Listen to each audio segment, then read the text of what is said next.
Thank you, Senator Hume. Senator Brown. Thank you, Madam Acting Deputy President. I rise to join with colleagues in the Senate in expressing our sincerest condolences to those families and the friends that have lost loved ones during this horrifying bushfire season. To date, 33 people have lost their lives and tens of millions of hectares have been burnt. The fires are still burning, but it is fitting that this Parliament takes the first opportunity available to pay tribute to those whose lives have already perished. It's also important that we place on record our deepest thanks and admiration to those that have put themselves in harm's way every day, day after day, for weeks, if not months, to help and to rescue individuals and communities in extreme danger. The thousands of CFA, RFS and South Australian Country Fire Service firefighters have been truly remarkable. Their bravery and commitment have helped save many lives, thousands of homes and important infrastructure.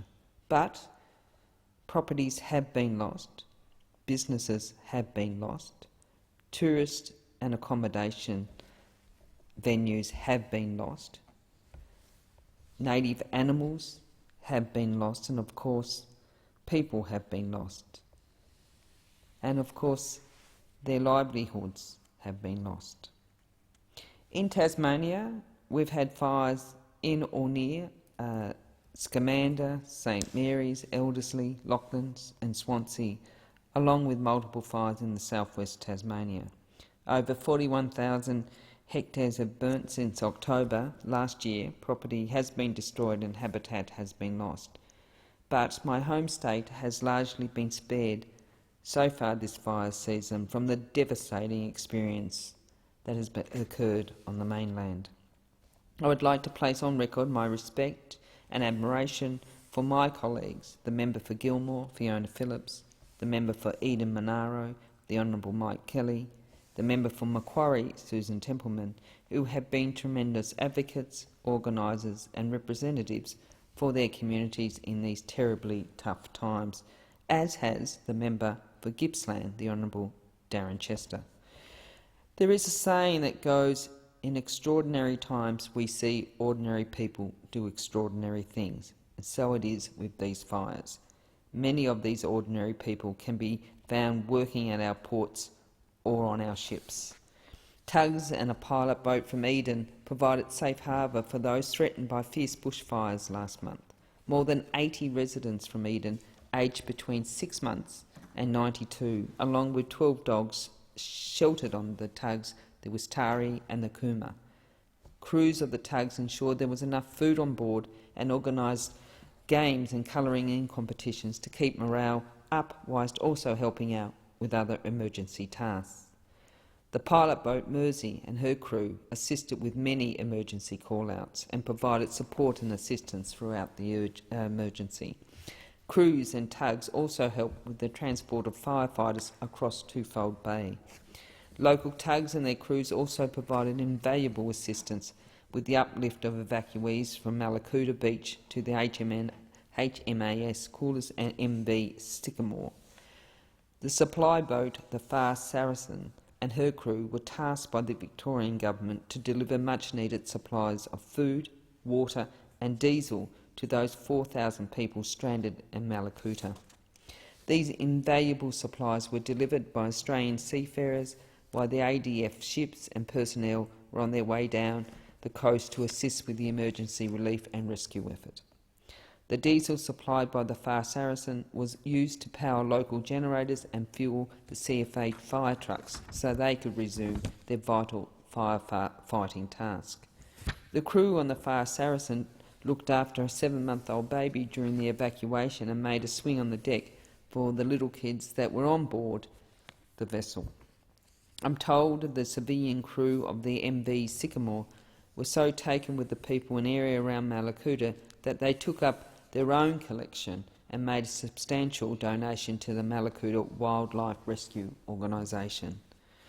The crew on the MV Sycamore took their role of helping the evacuees very seriously. Mick Kenny, the MUA delegate on the Sycamore, had the job of mining an evacuee's dog. Kangaroo Island ferries and their crew undertook an extraordinary amount of work to transport relief supplies to the island, assist with the evacuation and ferrying ADF equipment and personnel assisting with fighting the fires. These Australian crews and their vessels provided many, many instances of essential emergency relief and support during a time of significant crisis. Maritime workers are used to putting themselves in harm's way every time they go to work, but to learn of their extraordinary commitment to coming to the aid of others in a time of catastrophic emergency is indeed admirable. That is why I wrote to the Prime Minister last week requesting that he ensure that these hard-working, dedicated and brave seafarers who helped out during the bushfire crisis are eligible for the proposed National Emergency Medal. While today gives us time to reflect on sacrifices made by so many who have lost their lives, put themselves in harm's way to defend their communities and battle this emergency for weeks and months, it's also important to place on record the opposition's support and values that supports and values the role undertaken by all personnel, volunteer, professional, civilians in this emergency fire operation. It is our belief that we need to develop a more formal and coordinated civilian capacity to assist our communities in time of emergency. The experience of those crews in Eden, Malakuta and Kangaroo Island, to name a few, have prompted the beginning of a broader debate that will no doubt canvass options to develop a permanent civilian capacity to undertake large-scale relief and rescue operations. We are keen to ensure that the government and opposition work together to develop a non-partisan position on the development of such a response capability. I also would like to